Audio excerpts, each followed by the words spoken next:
নমস্কার, আমি শ্রী সৌমিক জ্যোতির্বিদ বলছি। আপনারা স্ক্রিনে যে গ্রহরত্ন দেখতে পাচ্ছেন এটি একটি উপরত্ন, যা সূর্যের উপরত্ন হিসাবেই ব্যবহৃত হয়, অর্থাৎ চুনির অল্টারনেটিভ।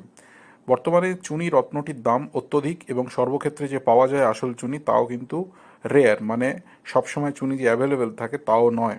আমি ভালো কোয়ালিটির চুনির কথাই এখানে বলছি।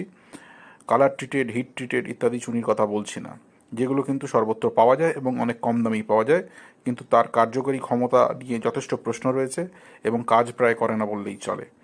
সুতরাং যারা চুনি কিনতে পারছেন না যে কোনো কারণে, তারা কিন্তু স্টার রুবি অবশ্যই কনসিডার করতে পারেন।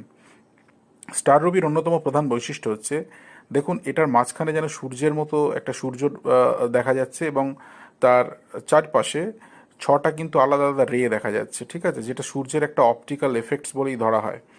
তো আপনারা এইটা ভালো করে যদি লক্ষ্য করেন পাথরটা, তাহলে দেখবেন যে এর কালারটা কিন্তু কনস্ট্যান্ট নয়, অর্থাৎ কোথাও একটু ডিপ ব্ল্যাকিশ এফেক্টস রয়েছে, কোথাও একটু পিঙ্ক এরকম রয়েছে, তো কালারটা কনস্ট্যান্ট নয়, যেটা কিন্তু আসল গ্রহরত্নেরই একটি প্রধান বৈশিষ্ট্য।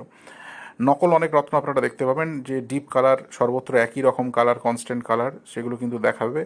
সেগুলো কিন্তু তার মধ্যে স্টারের এফেক্টটাও, এখানে যে পরিষ্কার যে স্টারের এফেক্ট দেখা যাচ্ছে, সেই গ্রহরত্নগুলোর মধ্যে কিন্তু স্টারের এতটা ভালো এফেক্টস দেখাবে না।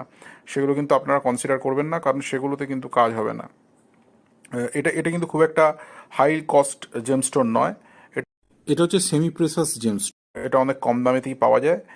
এটা এটা আপনারা যাদের মধ্যে কনফিডেন্সের অভাব রয়েছে, কোনো কিছু কাজ শুরু করার আগে সর্বদা ভয় পাচ্ছেন যে কাজটা সফল হবে কিনা, বা যারা কোনো চাকরি বাকরি করেন, বা যারা উচ্চ পদস্থ কোনো কর্মচারী, যারা প্রমোশনের চেষ্টা করছেন অনেক দিন ধরে, যে কোনো কারণে বাধাপ্রাপ্ত হচ্ছে বারবার, বা কাজ করেও সুনাম অর্জন করতে পারছেন না, তারা অবশ্যই কিন্তু এই গ্রহরত্ন ব্যবহার করতে পারেন। এইরকম গ্রহরত্ন বিষয়ক সঠিক তথ্য পেতে অবশ্যই এই চ্যানেলটিকে সাবস্ক্রাইব করুন। যারা ফেসবুকে দেখছেন অবশ্যই